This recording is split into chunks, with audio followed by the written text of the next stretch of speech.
Mathieu et Madame Charlotte à propos de ce film. C'est vraiment extraordinaire. C'est une sorte de vie après le génocide du Khmer Rouge, de Siratipan. Il y a une autre vie, mais cette vie, je pense que c'est un peu difficile pour la société cambodgienne. Il n'a pas été formé.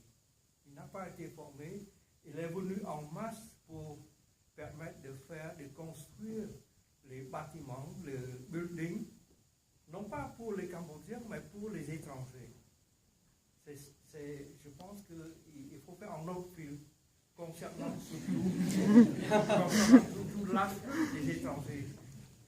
Le film même a été sorti en 2016, c'est-à-dire 25 ans de l'accord de Paris, ce que le président François Mitterrand a bien dit avant l'accord de Paris du 23 octobre 1991, disait que le peuple khmer est souverain de son État même.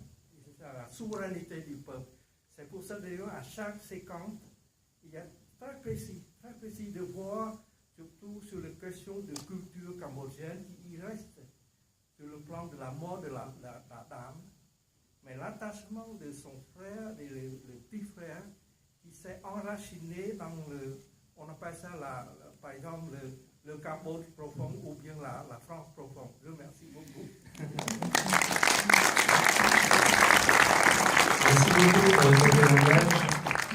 Je dirais juste, oui, que, en tout cas, c'est clair que le désir au départ du film était aussi ça, de montrer un autre Cambodge. Peut-être que les spectateurs à l'extérieur du Cambodge ne connaissent pas. C'est pas du tout l'image qu'on peut avoir si on n'est pas allé au Cambodge depuis longtemps ou si on ne connaît pas le Cambodge et qu'on a vu juste les films ou les documentaires et tout sur la question. C'est vrai que là, ça déplace un peu l'imaginaire habituel du Cambodge en montrant cette face du coup moderne qui n'est pas du tout, loin de là, le Cambodge en son entier, mais qui est une nouvelle facette du Cambodge en train de se créer. Et ça m'intéressait beaucoup parce qu'en vivant à Phnom Penh, on est vraiment entouré de ça. Et après, quand vous dites sur le prochain film à faire, on va en discuter avec le scénariste, quelle histoire on va pas raconter. Mais après, non, sur la perte de la culture, c'est évident, c'est partie du film aussi, c'est clair. Ça veut dire que c'est vrai que les premières fois où on met les pieds sur Diamond Island, qu'on connaît nécessairement un peu l'histoire du Cambodge, à la fois l'histoire tragique, mais aussi l'histoire glorieuse, on est très frappé de rentrer dans un lieu qui ne semble absolument pas porter trace de cette culture, de cette histoire.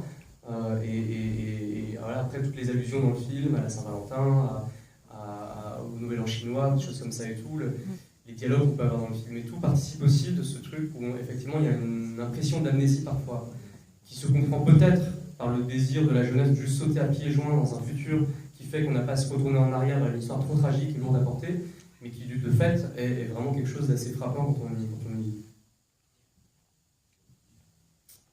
Une autre question.